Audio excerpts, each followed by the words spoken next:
Next disorder हमारे पास आ रहा है जी नमोनिया। ठीक है, और नमोनिया होता क्या है, तो इसमें भी हम वही तीन चार चीज़ें पढ़ेंगे। हमारे पास नमोनिया है क्या, इसका कास्टिव एजेंट क्या है, इसके सिम्टम्स क्या हैं और इसकी ट्रीटमेंट क्या है। वही तीन चार चीज़ें हम यहाँ पे पढ़ेंगे और मैं आप लोगों को ना यहाँ पे पिन पॉइंट करवा रहा हूँ, सिर्फ उन्हीं बातों को अंडरलाइन करवा रहा हूँ जो है ना इन्हीं पॉइंट्स रिलेटेड हैं। ठीक है जी, तो यहाँ पे आ जाए। Pneumonia, pneumonia is the infection of the lungs. Simple बता दें, नमोनिया क्या जी, इन्फेक्शन ऑफ द लंग्स है। ठीक है, और अगर ये देखें ये इन्फेक्शन लंग्स का हो रहा है तो ये क्या है, नमोनिया है। ठीक है, और अगर दोनों लंग्स के अंदर ये इन्फेक्शन हो रहा है तो हम इसे कहेंगे डबल नमोनिया। सिंपल सी बात है। ठीक है, if the infection effect both the lungs it is a called double Moniya. Double Moniya कहलाता है। ठीक है जी। अच्छा, अब हमारे पास सिर्फ इतनी सी बात आपने बतानी है डिजीज़ के अंदर। ठीक है जी, डिजीज़ के अंदर इतनी सी बात क्या है जी, infection of the lungs called pneumonia. ठीक है, और दोनों लंग्स के अंदर नमोनिया हो रहा है तो हम कहते हैं ये डबल नमोनिया हो गया जी। नेक्स्ट हमारे पास आ रहा है कास्टिव एजेंट। नेक्स्ट हमारे पास क्या आ रहा है जी, कास्टिव एजेंट्स ऑफ नमोनिया। तो कास्टिव एजेंट यहाँ पे नोट कर लें। हमारे पास जो है ना मोस्ट कॉमन जो है ना कास्टिव एजेंट वो क्या होता है, स्ट्रेप्टोकोकस नमोनियाई, ये लिखा हुआ है स्ट्रेप्टोकोकस नमोनियाई। ठीक है, ये इसका है ज़्यादातर कास्टिव एजेंट, इस वजह से ज़्यादातर नमोनिया होता है। ठीक है, और इसके अलावा ये जो है ना स्ट्रेप्टोकोकस नमोनिया के अलावा यहाँ पे समटाइम वायरल इन्फेक्शन भी होता है और समटाइम फंगल इन्फेक्शन भी होता है। ठीक है जी, तो वो भी यहाँ पे लिखे हुए हैं आप लोगों के लिए। देखें, ये देखें ज़रा, हमारे पास है जी क्या रहे, some viral influenza virus and the fungal infection may also lead to the pneumonia. ठीक है जी, यानी कि वायरल इन्फेक्शन भी हो सकता है और फंगल इन्फेक्शन भी हो सकता है, ये भी नमोनिया काज कर सकते हैं। पहले तो हमारे पास मेन वजह क्या है, स्ट्रेप्टोकोकस नमोनिया ही, जिसकी वजह से इन्फेक्शन ये जो है नमोनिया होता है। उसके साथ वायरल इन्फेक्शन भी है और फंगल इन्फेक्शन भी नमोनिया के अंदर कन्वर्ट हो सकते हैं। ठीक है जी, मुझे उम्मीद है आप लोगों को पॉइंट समझ होगी। तो यही हमारे पास कास्टिव एजेंट, सिर्फ इतनी सी आपने बात, तीन कास्टिव एजेंट यहाँ पे लिखने हैं।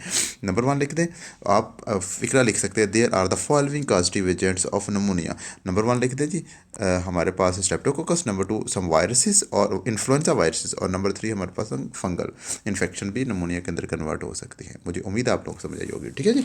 नेक्स्ट, ये छोटी सी, मैंने पिछली दफ़ा भी आया था कि एक दफ़ा हमारे पास आया था टाइप्स ऑफ डिजीज़ भी आती हैं और समटाइम ना कुछ एक्स्ट्रा इन्फॉर्मेशन भी दी होती है, तो वो भी आप इन्फॉर्मेशन बता सकते हैं क्वेश्चन के अंदर। ठीक है, अब यहाँ पे थोड़ी सी एक्स्ट्रा इन्फॉर्मेशन दी गई है नमोनिया के मतलब। वो कहते हैं कि जब कास्टिव एजेंट आता है ना, ये मैं आप लोगों को पढ़ के पहले बताता हूँ। वैन, यहाँ पे आ रहा है कि वैन सॉरी, आ रहा है हमारे पास जी, ले जी, when when the causative organism enter into the alveoli, alveoli के अंदर दाखिल होता है हमारे लंग्स के जो स्पेस जो है ना एरिया होता है जहाँ पे गैसेस एक्सचेंज होती हैं। ठीक है, दे सेटल देयर, वहाँ पे सेटल हो जाता है, ग्रो, और वहाँ पे ग्रो करता है इन नंबर, अपनी दाद बढ़ाता है। ठीक है, और they break the lung tissue को ब्रेक करता है and the area become the field with fluid pus, fluid filled और पस बन जाता है। ये मैं आप लोग को सिंपल बताता हूँ होता क्या है। ये आ जाए यहाँ पे, हमारे पास यहाँ पे तस्वीर बड़ी बनाई हुई है और बड़ी बेहतरीन सी ये देखें,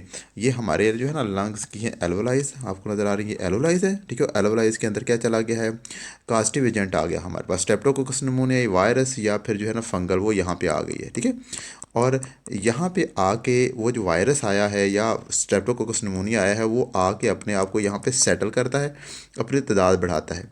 यहाँ पे आके अपने क्या करेगा, तादाद बढ़ाएगा।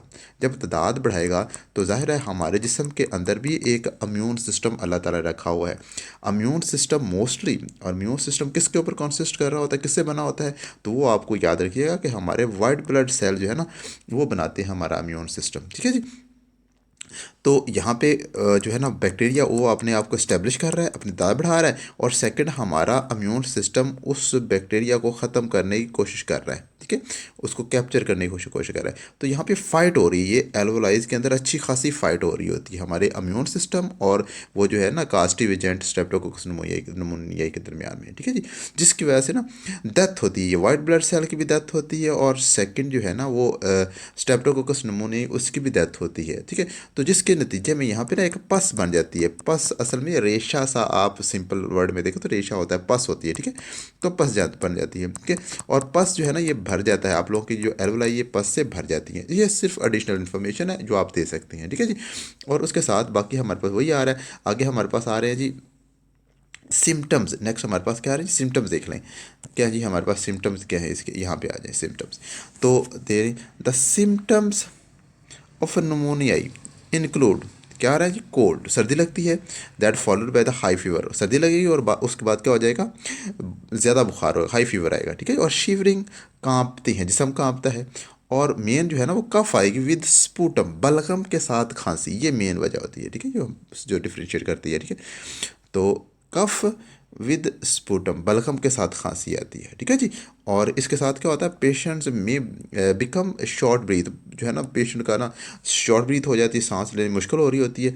और पेशेंट स्किन कलर, पेशेंट का जो स्किन कलर है वो कैसा हो जाता है, डस्की, डस्की होता है, ब्लैक हो जाता है, और पर्पलिश बनफशी सा हो जाता है, ठीक है। तो इनका स्किन कलर भी ये आप बता सकते हैं। ये इसकी ना ये पर्पलिश और सेकंड डस्की होने की वजह क्या होती है, उसकी वजह क्या होती है, सिंपल आप कह दोगे कि हमारे ब्लड के अंदर ऑक्सीजन जो है नहीं वो जा रही होती, ठीक है, ऑक्सीजन जो है ना वो नहीं जा रही होती, क्योंकि हमने पढ़ा था ये जो है ना एल्वोलाई असल में एक्सचेंज होती है यहाँ पे गैसेस की, जब एल्वोलाइज फ्लूइड से फिल हो जाएगी तो वहाँ पे गैसेस एक्सचेंज करने के लिए स्पेस नहीं होगी, ठीक है।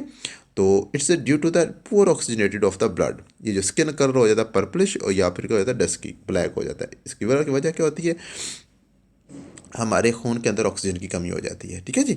ये बस बातें। अब हमारे पास आखिरी पॉइंट क्या आ रहा है, ट्रीटमेंट क्या है हमारे पास, अगर किसी को हो जाए ये नमूनिया, किसी को हो जाए तो उसकी ट्रीटमेंट क्या है। तो सिंपल देख रहे हैं कि हमारे पास इसकी वैक्सीन अवेलेबल है, ठीक है, नमूनिया की वैक्सीन अवेलेबल है हमारे पास, vaccine are available prevent the pneumonia caused by the streptococcus pneumoniae से, जो होती है ना स्ट्रेप्टोकोकस नमूनियाई से हो रहा है नमूनिया, तो उसके लिए हमारे पास वैक्सीन अवेलेबल है, नंबर वन।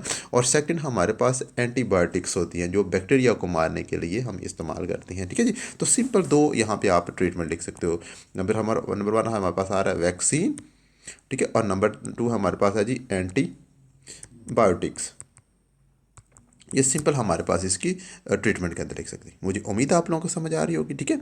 और अगर आप लोगों को मेरी बातें समझ आ रही हैं तो अपने दोस्तों के साथ लाजमी शेयर करें, ठीक है। लेकिन एक बात और ही देख लें यहाँ पे कि आप जब भी ये पेपर में क्वेश्चन आए तो आप कोशिश करें कि इसको ना हेडिंग की सूरत में आप लिखें। ये तीन चार जो हेडिंग मैंने बताई ना, पहले आप ये हेडिंग देख, डिजीज़ है क्या, तो यहाँ पे आप बताओगे कि डिजीज़ हमारे पास कोई नमूनिया है, नमूनिया होता किस वजह से है, होता क्या है, ठीक है, और उसके बाद इसके कास्टिव एजेंट क्या है, और इसके सिम्टम्स क्या हैं, और उसके बाद लास्ट में हमारे पास आएगा इसकी कि ट्रीटमेंट क्या है, सिंपल आ जाए ट्रीटमेंट, ठीक है। तो ये सिंपल आपने अब जब भी क्वेश्चंस को पढ़ना है तो इन्हीं पॉइंट्स को आपने फोकस करना है, ठीक है, तो आपको पूरा क्वेश्चन मिल जाएगा, ठीक है। मुझे उम्मीद है आप लोगों को समझ आ रही होगी। तो अगर आप लोगों को समझ आ रही तो अपने दोस्तों के साथ लाजमी शेयर करें, ठीक है जी। ओके जी, अल्लाह हाफिज़।